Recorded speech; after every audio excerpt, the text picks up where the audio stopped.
Krishna Hare Hare Hare Rama Hare Rama Rama Rama Hare Hare.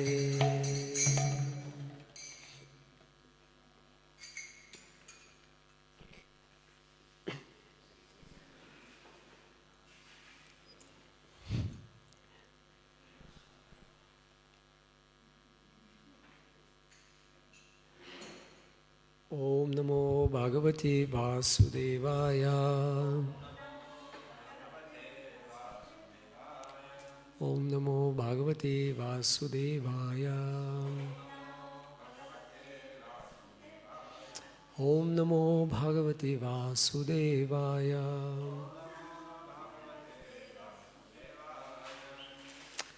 We read from Bhagavad Gita, 9th chapter, the most confidential knowledge, text 13.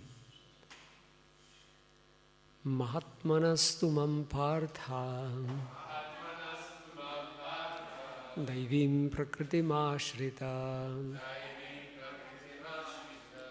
Bhajantyananya manaso Gyatva bhutadim avyayam Mahatmanastu mam partha Daivim prakritim ashrita Bhajantyananya manaso Jnatva bhutadim avyayam Mahatmanastu mam partha Daivim prakritim ashrita Bhajantyananya manaso Gyatva bhutadim avyayam.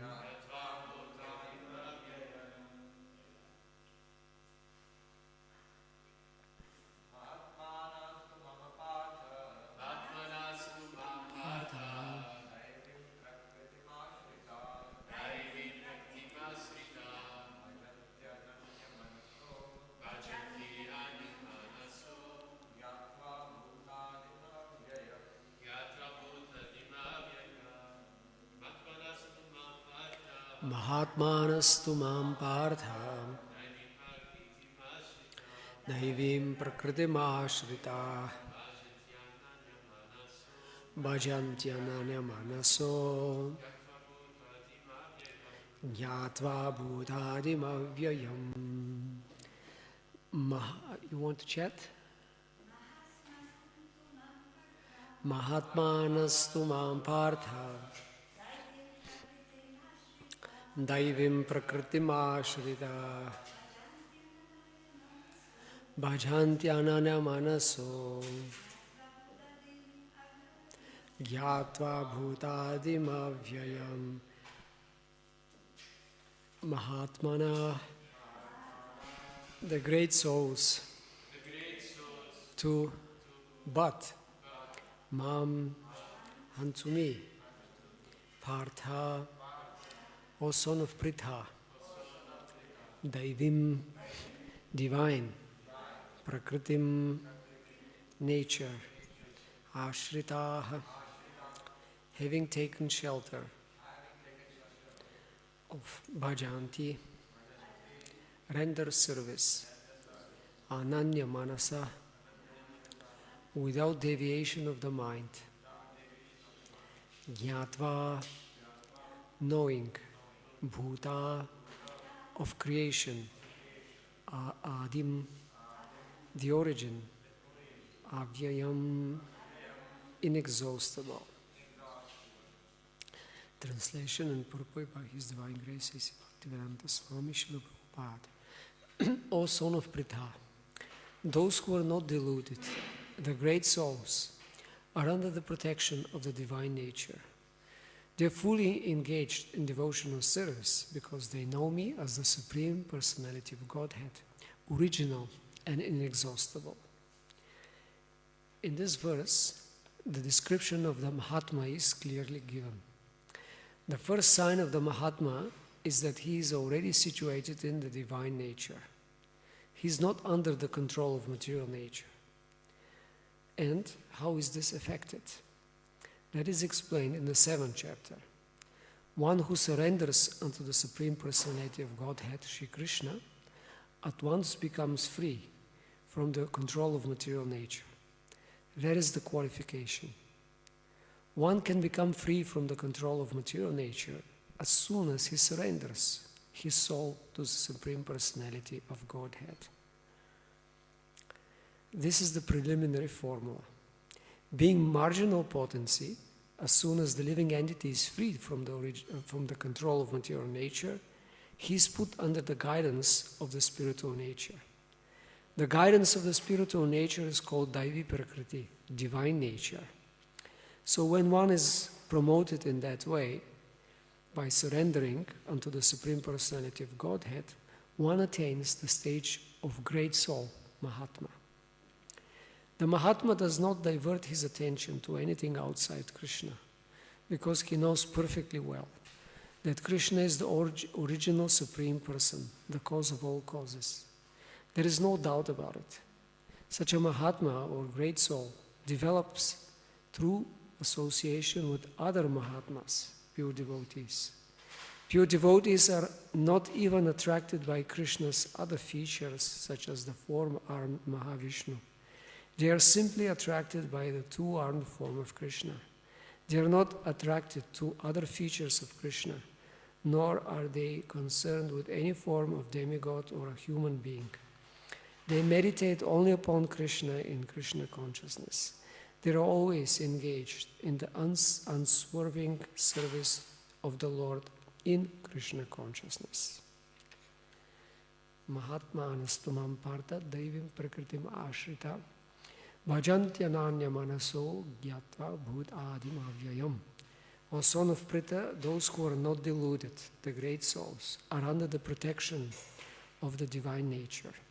They are fully engaged in devotional service because they know me as the Supreme Personality of Godhead, original and inexhaustible. Om Ajnanatimirandasya Gyananjana Shalakaya Chakshurun Militam Yena Tasmai Shri Gurave Namaha.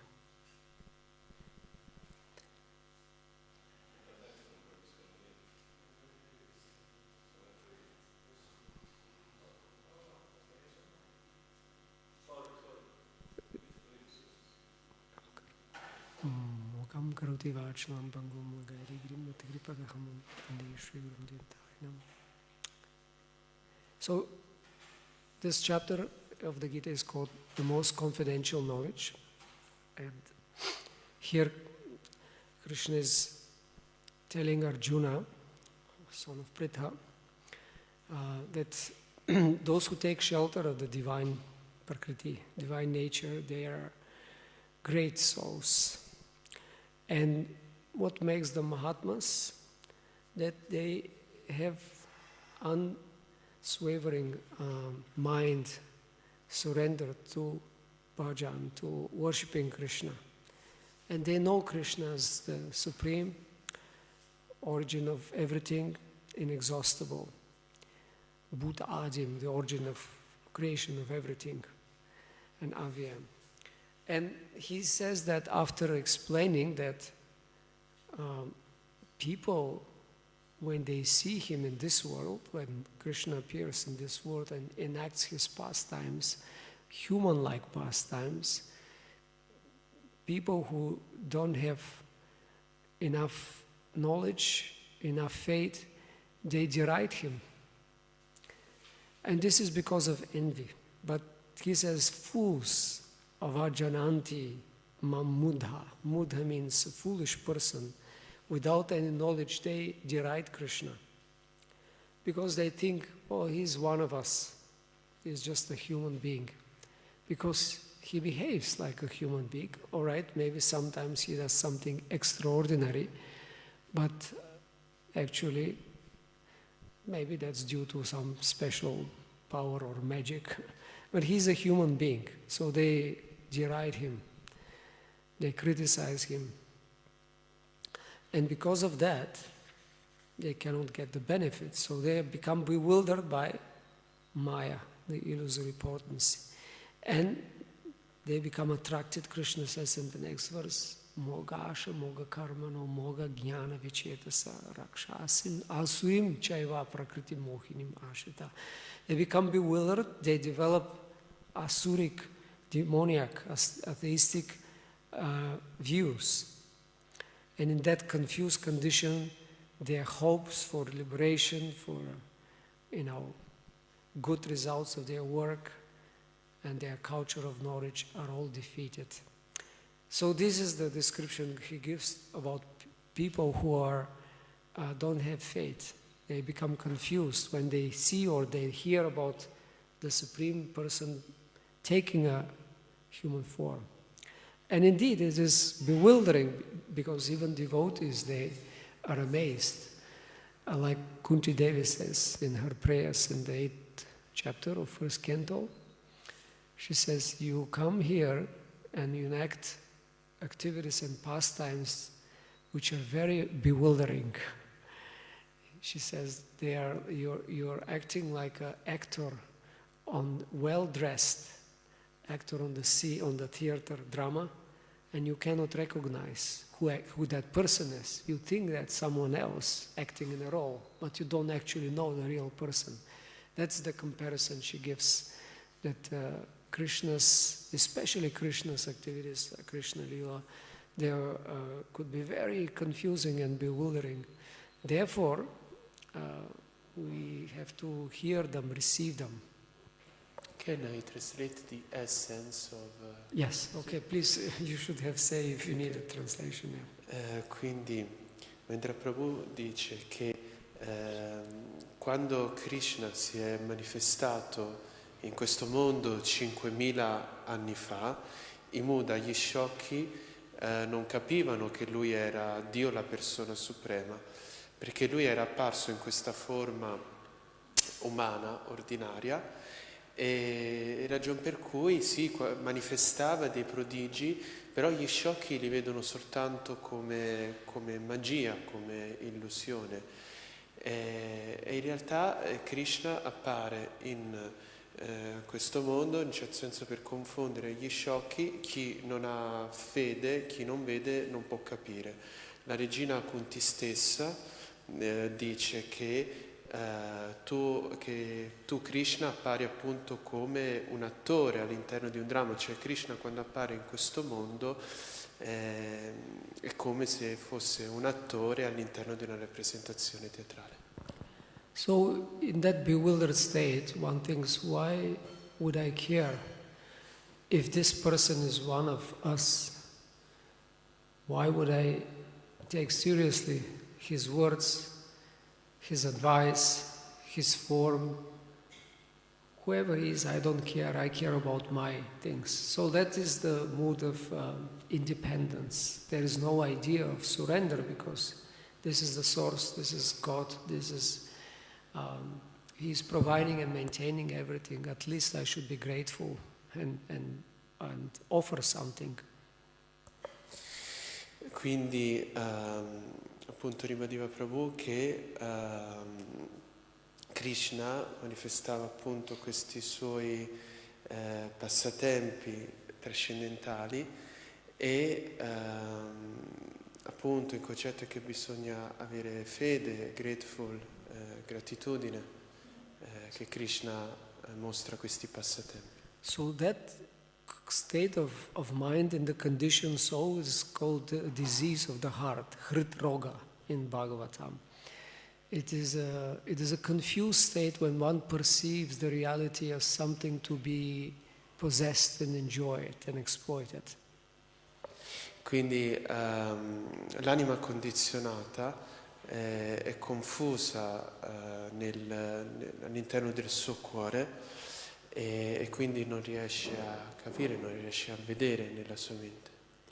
And especially things which are attractive and beautiful and give enjoyment, these conditioned souls, they want to enjoy, to possess. They become attached. And this is how they become bewildered even more by Maya. They become more bewildered by Maya by becoming attached to things which are very attractive and beautiful. E quindi l'anima è attratta dalle cose belle, appunto dalle cose attraenti, le desidera, le vuole possedere. That's why they take shelter of the material nature. In that sense that they are covered by Maya, by illusion, by seeing everything as, yes, this is meant for my enjoyment. And that's the problem. Quindi l'anima condizionata nel mondo materiale è coperta dall'illusione e quindi pensa che queste cose esistono per il proprio godimento personale. Because that attempt to enjoy, it's like the Shastras explain that this is like a mirage in the desert. You think, well, oh, that's great. I will quench my thirst. I will enjoy it, but it's not real. It disappears, or you just suffer at the end. E quindi, per esempio, questo è detto anche nello Shastra, quando uno ha sete,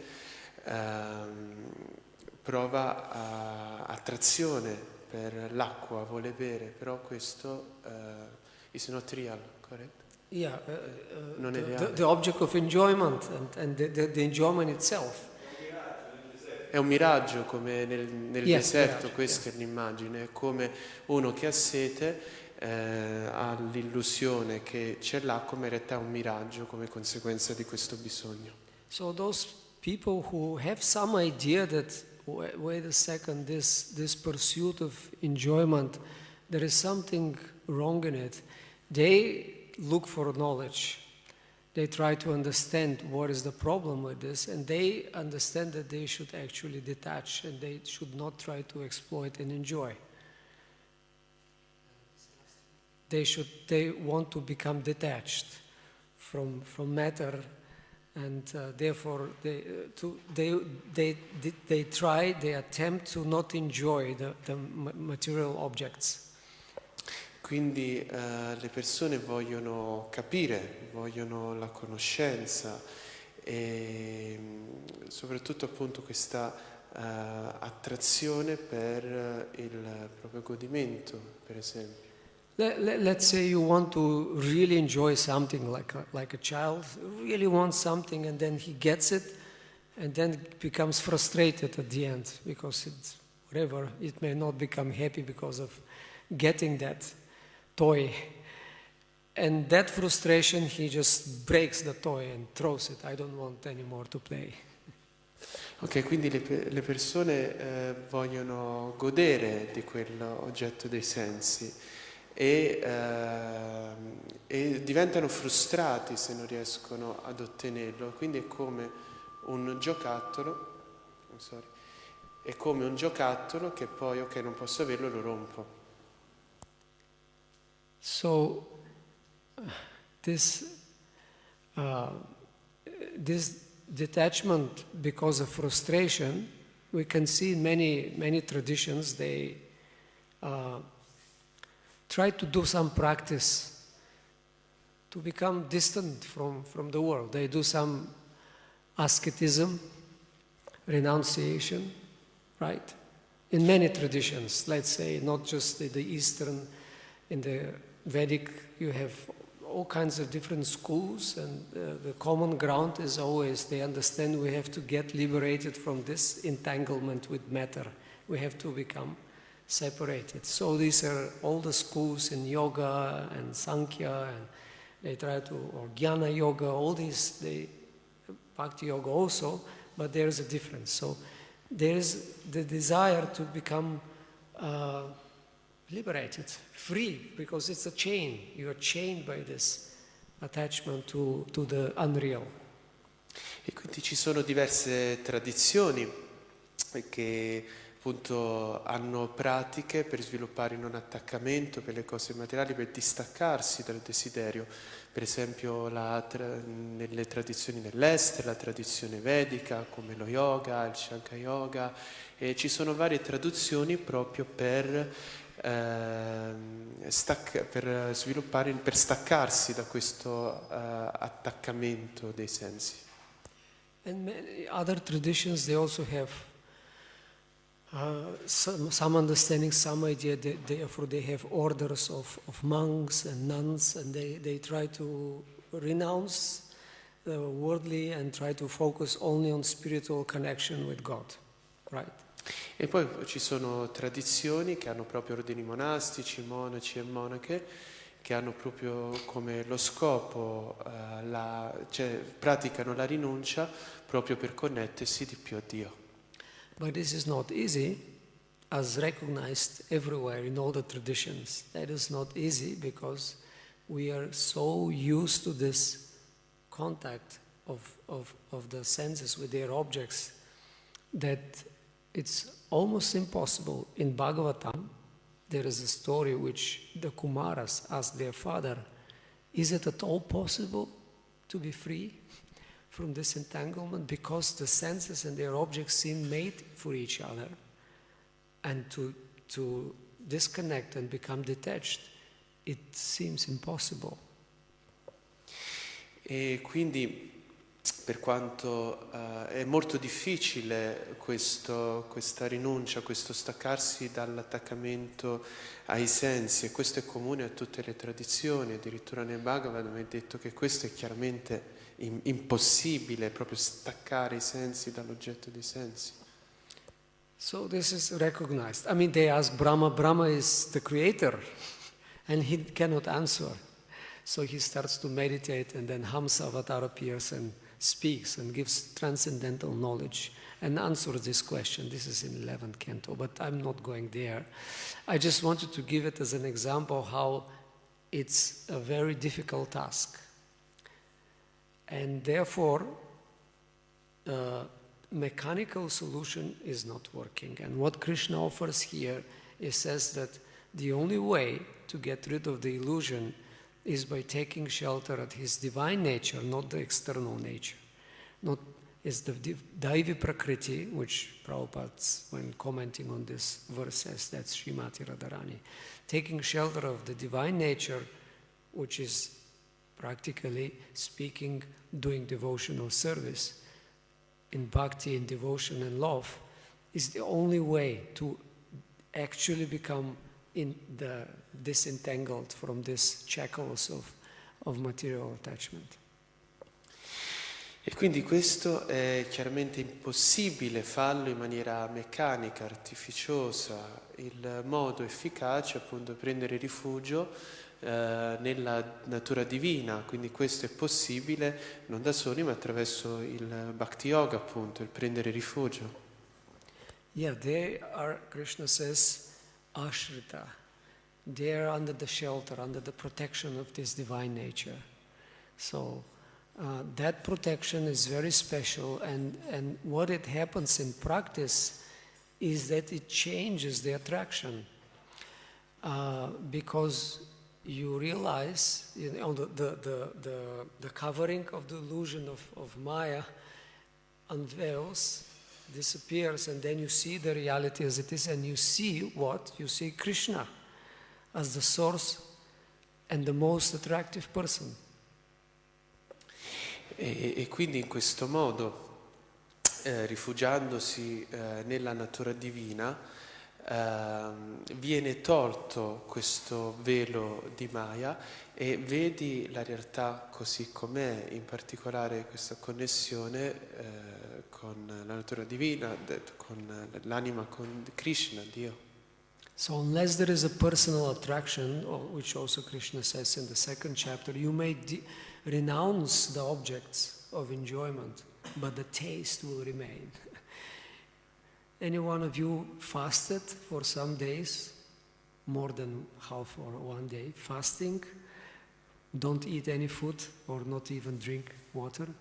Have you done it for 2, 3, 4, 5, 7 days? Only Ekadashi.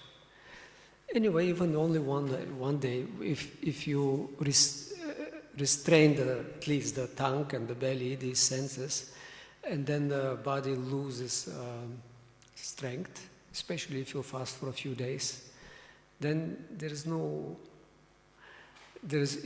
even at some point after a few days, even the hunger disappears. You just become weak. The senses are weak. And then you may think, well, I'm liberated. I'm not anymore attracted to enjoying the senses. But once you start gradually eating again, and the taste doesn't disappear. Once you have little strength, immediately you want to enjoy. Oh, I want to again taste this nice food or whatever, all the other senses. So Krishna says, even if you restrict artificially, the taste will remain. The taste will remain. Raso varjam, raso, he says. Raso varja means, yeah, vishaya vinivartante. Vishaya means a sense object, vinivartante. You give up. But the taste remains. Rasa varjam rasopyasam. The taste is rasa. The taste for enjoyment remains, even if you restrict them artificially. E quindi praticamente Prabhu ribadiva che questa pratica di rinuncia artificiale all'attaccamento dei sensi è impossibile. Per esempio, uno può digiunare 2-3 giorni, il che è già difficile. Per esempio noi facciamo Ekadasi, che digiuniamo un giorno, però puoi digiunare per più giorni e dopo questi giorni dici, ecco, non ho più attaccamento nel mangiare. E poi gradualmente, quando riprendi a mangiare e poi lo perdi questo, invece quando noi assaporiamo il gusto del rasa, il gusto di Krishna, questo è qualcosa che rimane, dice Krishna nella Bhagavad Gita. And what is his solution? If you experience something higher, param drishtva, if you experience something higher taste, then you lose the Lord. And that higher taste is the happiness from service, from devotional service, and the attraction to most attractive person. E quindi una volta che tu... Sì. È che tu puoi digiunare, controlli i sensi, Sì. ti reprimi, però il gusto Non lo della perdi. materia rimane. Adesso sta dicendo che però Sì. se gusti quel gusto superiore, perdi quel gusto lì. Ok. Quindi Mahavishnu Prabhu correggeva la mia traduzione, diceva che anche appunto digiunando dal cibo, per esempio, quel gusto rimane, ma quando sperimenti questo gusto superiore è un gusto che rimane e quindi automaticamente sviluppi felicità per il servizio devozionale e vieni attratto dalla persona più attraente. Now, this idea also in other traditions that you cannot really artificially, at least in some parts, I have studied in the past philosophy, and medieval philosophy is basically Christian philosophy.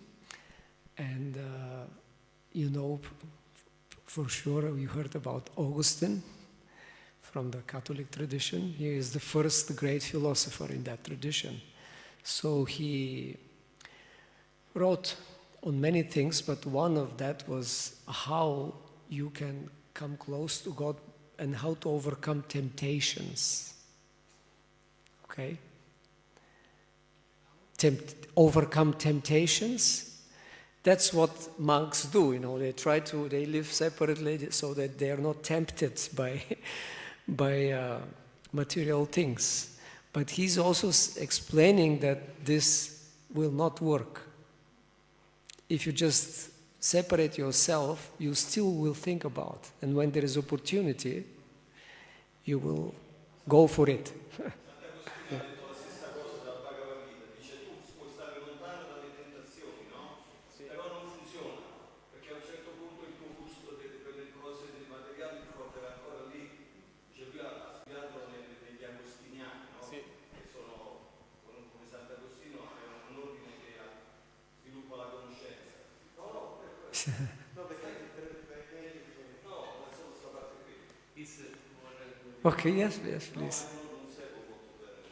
Ah, ok. Sì, no, ripeti. Scusate, Krishna in the Bhagavad Gita say, sorry Prabhu, Yes. say,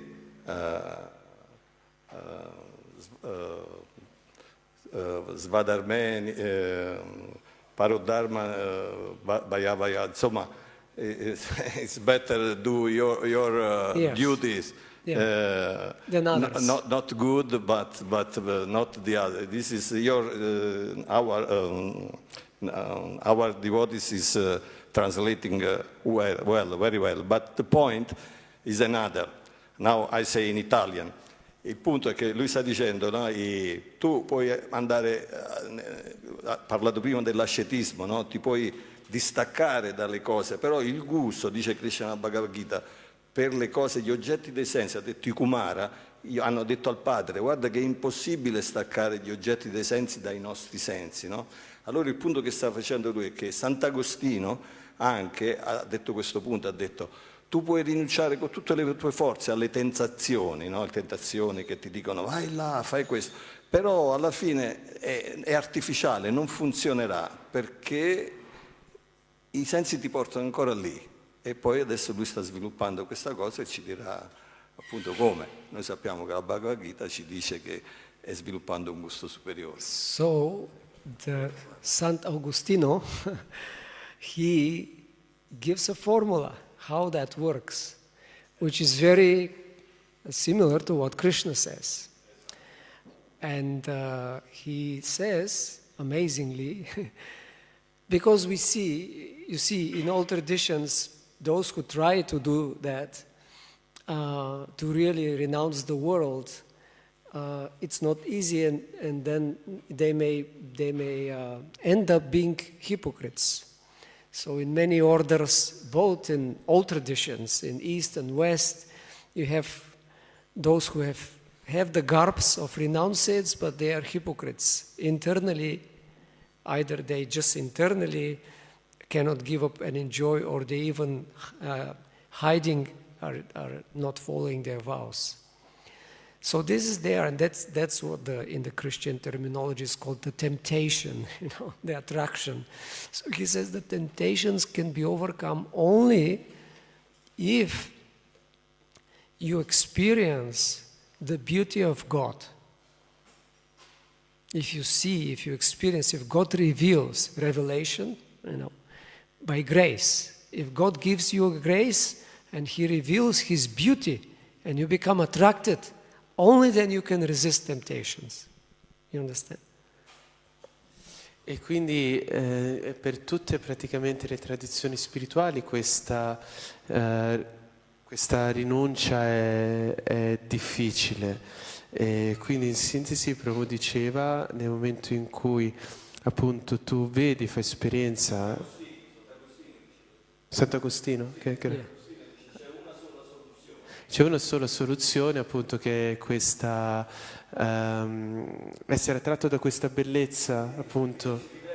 Dio si rivela, uno prova attrazione per questa bellezza. Grace. Per la grazia, Yes. per la grazia By di this Dio. grace you experience the beauty of God, you are attracted, and the material temptations there.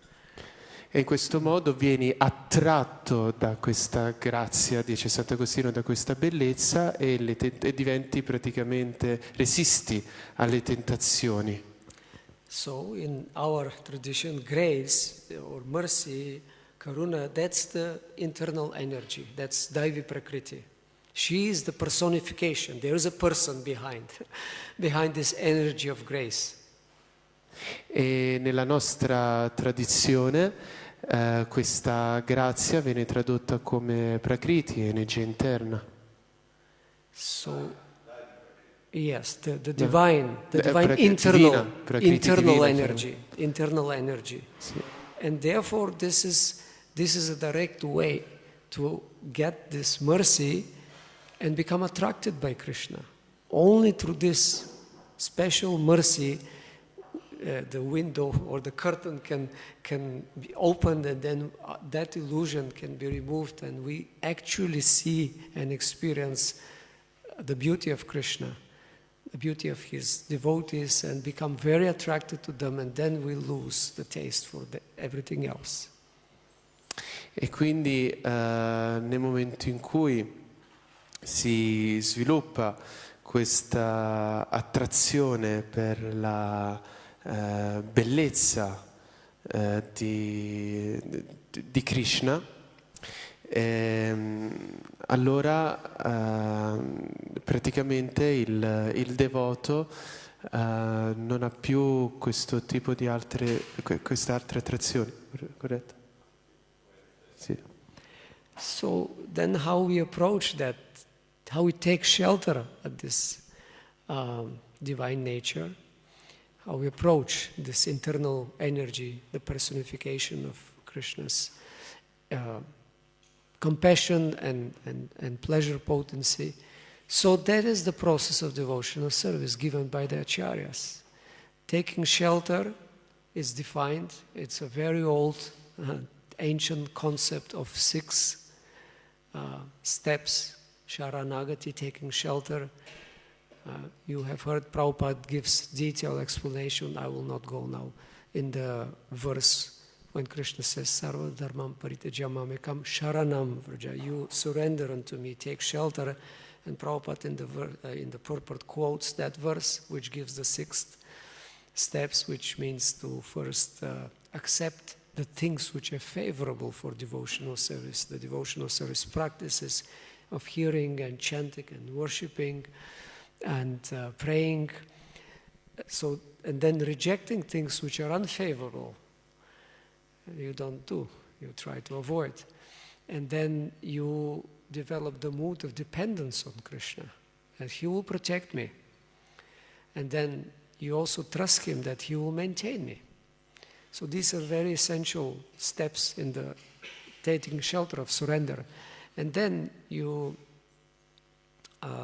do it in the mood of karpanya, of humility, humbleness, and then you offer yourself. Atmanivedanam is the last step. I'm yours. And Lord Chaitanya quotes from Ramayana one famous verse from Lord Ramachandra. If anyone comes and says just once, sincerely, I'm yours, I will never forget, I will never give up, I will always protect that devotee. So taking shelter is something very practical. It's not a rocket science in that sense, not something intellectual, it's a very practical. Therefore Prabhupada translates bhakti as devotional service, something that does, and this is he's following Rupa Goswami. Rupa Goswami says that devotional service is using your senses to please the senses of the controller of the senses, Hrishikesha, Hrishikena. Bhakti ruchati. Uchati means the bhakti is called that activity which you use your body, your mind, your thoughts, your feelings to please the sense of Krishna. E quindi Prabhu ribadiva del appunto prendere rifugio, lo descrive in particolare Prabhupada nella Bhagavad Gita, descrivendo appunto questo percorso in 6 steps, quindi prendere in 6 passaggi, quindi prendere rifugio innanzitutto nel servizio devozionale, perché attraverso il servizio è molto pratico prendere rifugio, perché attraverso il servizio devozionale tutti i sensi vengono impegnati. Noi praticamente offriamo noi stessi per far piacere ai sensi di Krishna. So, in conclusion, this taking shelter of the divine nature and receiving the mercy, the grace, and the protection is something very practical. It requires practical activities, but the activities themselves are not essential. Essential is the mood with which we do them. The mood. The activities are practical, how we surrender, But more important is in what mood we do the activity, what kind of feeling, why we do them. Because you may do it just for different reasons or without reasons, just do it because you see, okay. But this is a personal process we are offering to Krishna and to Srimati Radharani, to Gaur-Nitai Jagannath. So Prabhupada says in one lecture, the mood is the most important. Priti purvakam, so Krishna says in another verse of the Gita, with love, we chant, at least we try, with some feeling, I do it, Krishna, for your pleasure. Quindi sì, è importante questo sentirsi di prendere rifugio, questo desiderare la protezione, eccetera, ma ancora più importante è il modo, giusto Prabhu? Si può tradurre mood? L'attitudine. Sì. È il più importante il modo in cui lo fai, cioè con amore, no? Puoi offrire i tuoi sensi a Krishna, fai servizio, però non meccanicamente, deve essere fatto con amore. Quindi sì, appunto, tu puoi offrire, grazie bro, puoi offrire i tuoi sensi a Krishna, il tuo servizio, però questo non deve essere fatto meccanicamente, cioè c'è proprio questo sentimento di amore nel fare questo servizio. Yeah, here Krishna says, bhajantya nama manaso, you worship me, you offer me. Bhajan means offering love. That's another meaning of that verb. So he says, do it but without deviation of the mind. Means you're focused, you actually, when you offer, you don't just put it because when you do it for someone with care, you're ananya manaso, you don't think of other things, you're focused, you're there, you're present. And this is with the chanting, with offering, with kirtan, with hearing, with all the activities in devotional service. And in the other verse he says, bhajatam, again, you worship me priti purvakam, with priti, with love. So that's what Prabhupada says, this is the most important, and he often quotes this verse, Bhava Grahi Janardana, Krishna is impressed by our attitude, by our mood, not by the activity itself. So therefore I'm saying that the way to take that shelter is through following the steps which the acharyas give us in that mood they explained we have to develop. And how to develop it, we have to pray for mercy. That is given because it is that mood, that love, that bhakti, that devotion is actually the essence of the internal potency of Krishna. So if we get that grace, her grace, if we attached even just a drop, then it will come. We cannot manufacture it. It should come. It should manifest by just receiving. Therefore, devotees pray. Pray for the mercy of the internal potency. Prabhupada explains in the verse in the second canto where it says that unless gets the dust of the pure devotee, Mahatmanas here, this is the description of those great souls, actually takes shower with the dust, no one can attain perfection. And then Prabhupada says, therefore, devotees are understanding that this is the essential way to attain the mercy, they try to please devotees, and he says, and the greatest devotee is Srimati Radharani. Therefore, devotees, he says, she is the feminine counterpart of the absolute truth, and her mercy, he says, is very readily available. Therefore, devotees always pray to her for her mercy. And this is a direct way also to take shelter of the Daivi Prakriti, to just pray and ask for this mood, for strength. There is no other way. If we think, I will make it, I will be renounced, or I will be this and that, I will become devotee, I will become Mahatma, it will not work. We are just inviting the external potency, which is also pure devotee, and serving Krishna in that capacity to test everyone and to prevent unqualified souls to come close to Krishna. So if we think we can do it ourselves, then external potency we're taking shelter at the external potency, and she will say, yes, I will show you how this will not work. It will never work. And she will help us also through purification, through giving us hardship that we have no other way than to cry for help and surrender to the internal potency. But you are so fortunate that you're here just at their feet of Radharaman and Srimati Radharani, and then you can directly beg, cry for that mercy, for help, to manifest this attraction, this bhakti within the heart.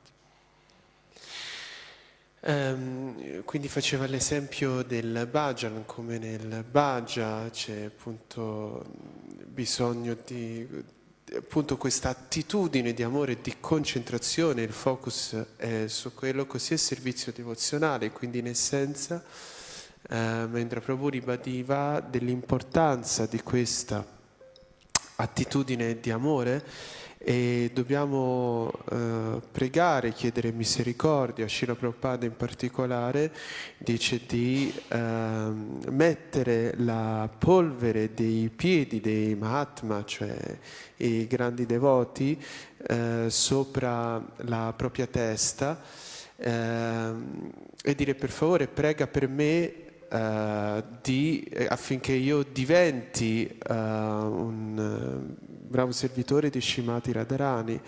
E quindi è importante questo, dobbiamo pregare e chiedere questa misericordia fino a piangere praticamente. E diceva Mahendra Prabhu, noi siamo fortunati qui perché siamo proprio ai piedi, cioè possiamo pregare, siamo proprio ai piedi di Radharaman. Because very advanced devotees, they experience Krishna in the holy name directly, because the holy name is Krishna, and everything is there, the form of Krishna, the pastimes, the qualities, the beauty. But we are not advanced devotees, and we're chanting with offenses. Therefore Prabhupada writes, and therefore he established the temples with beautiful deities, and the standard of addressing deities beautiful, that we see them, we are living at their house, their home, and we are just so close. And this is a very special mercy, a very special opportunity. It's a the greatest luck one can have, to live at the feet of Krishna directly, see them every day, offer them, serve them, sing for them, see them, think of them. Prabhupada says when we see the deities, we should have impression in the internal mind, and then through the day remember how they were dressed, how Krishna was dressed, how Radharani was dressed, how they look beautiful, and then we remember. And this is the essence of Krishna consciousness. Quindi questo avere attrazione per noi non siamo dei Mahatma, dei puri devoti che quindi provano attrazione per i passatempi, la bellezza, per questo abbiamo il canto del santo nome, e appunto ribadiva il fatto, connettendosi a prima del fatto che siamo fortunati perché noi possiamo imprimere l'immagine dei piedi di loto di Krishna, possiamo pensare a come vestirlo, a come appunto curarlo, e questo appunto è la nostra fortuna, ci aiuta a concentrarci su questo. Sì. Sì.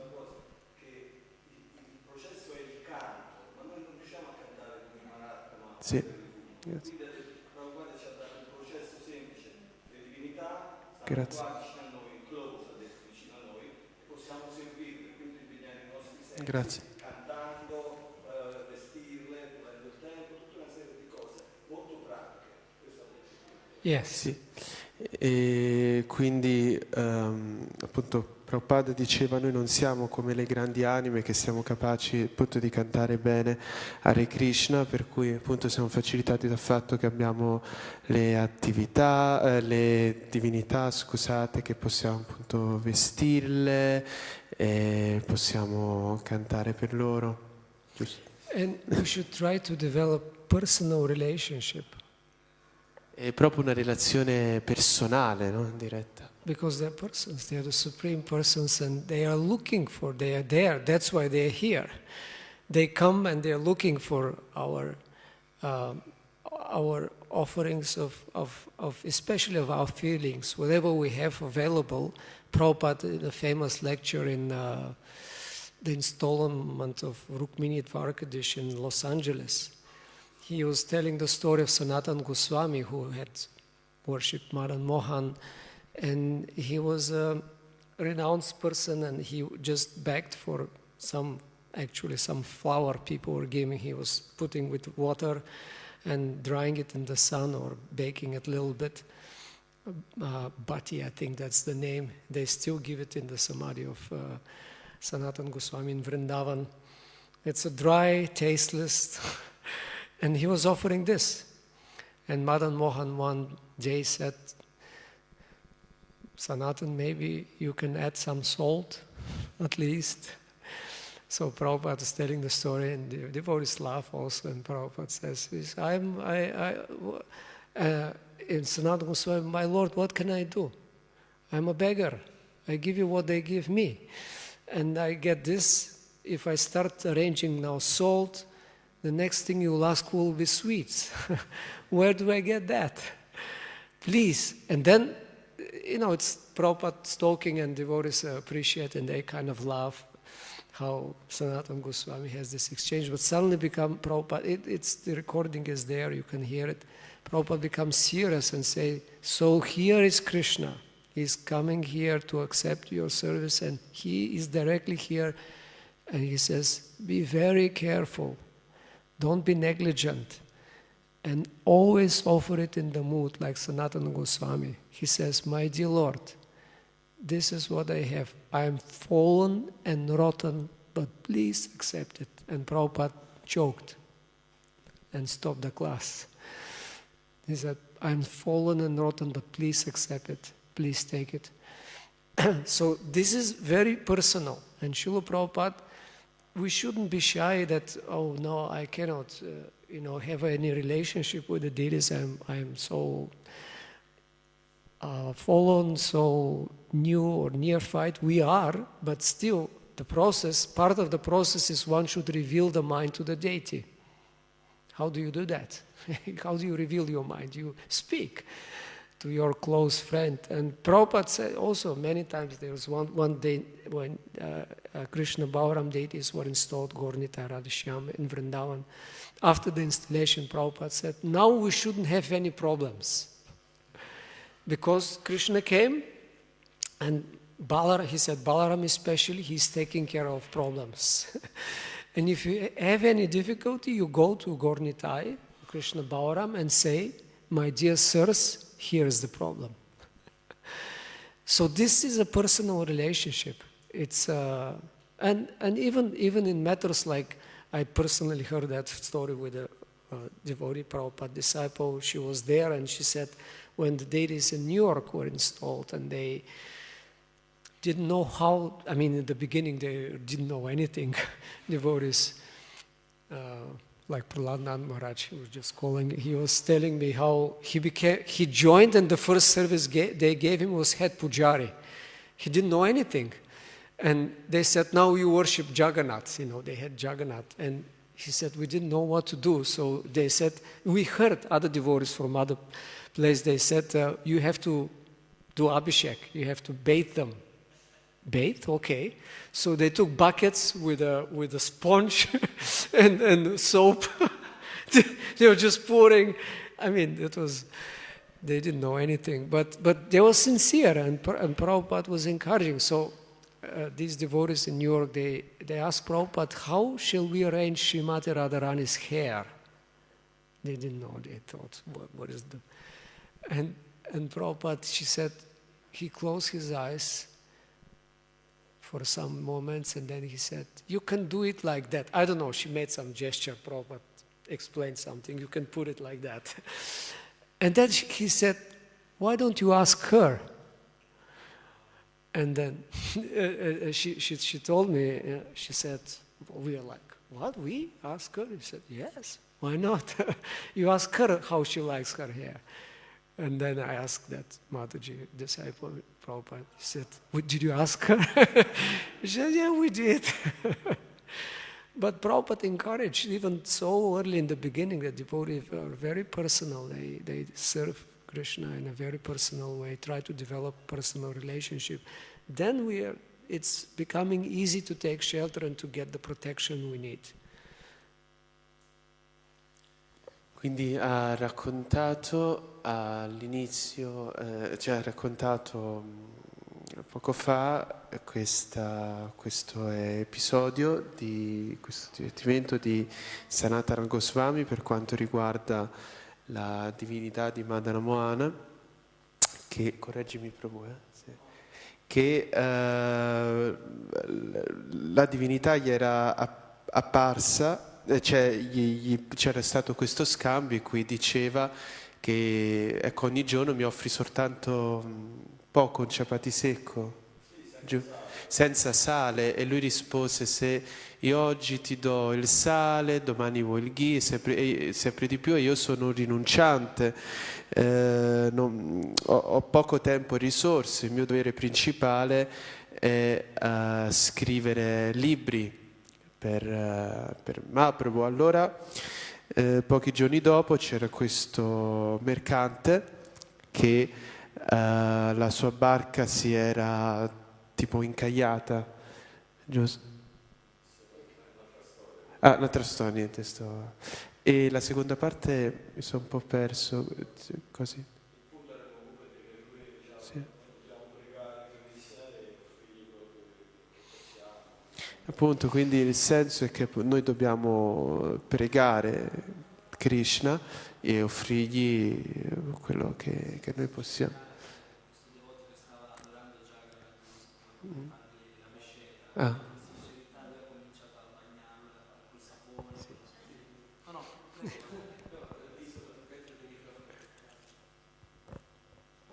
Sì, ha parlato della sincerità che il devoto dovrebbe avere nel servire il Signore, le murti, le divinità, quindi questo aneddoto di questo devoto che stava cercando di adorare Jagannath, però non sapeva come farlo e quindi gli hanno detto devi fargli il bagno, devi fargli l'abhisheka. Allora lui innocentemente ha preso una spugna, il sapone, l'acqua e ha cominciato a fargli tipo una doccia, un bagno, no? E però Srila Prabhupada era molto contento e incoraggiava i devoti con quella sincerità a servire il Signore Jagannath. Vuoi chiedere?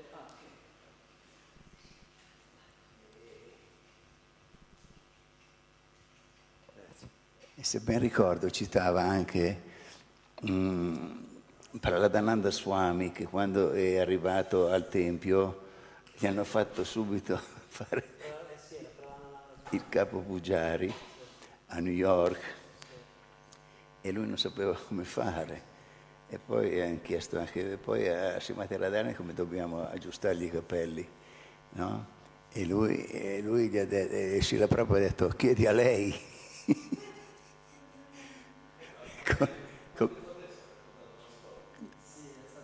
Lo sto traducendo in italiano.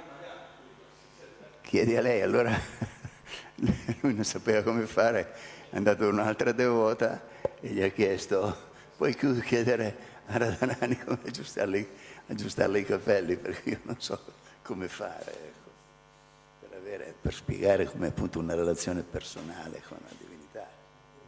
Esatto, grazie Prabhu. Okay, so I'll finish just the last sentences that ending up the verse says, taking shelter of divine nature. So it's not an abstract concept for us by the mercy of Srila Prabhupada. It's very tangible and practical. The divine nature is here as the most attractive person, and we can go and ask her, could you accept me? Please. E quindi grazie alla misericordia di Srila Prabhupada noi abbiamo la possibilità appunto di questo contatto diretto e appunto Srila Prabhupada ci invita proprio ad accettarlo. There is one lecture when he says Hare Krishna mantra means a prayer to Radha and Krishna. Please accept me. Please accept me. Please accept me, don't reject me. So that's how with this mood we should chant. Infatti mantra Hare Krishna significa appunto Radha Krishna, per favore accettami, per favore accettami, per favore accettami. Questa è la modalità per cantare. Jai.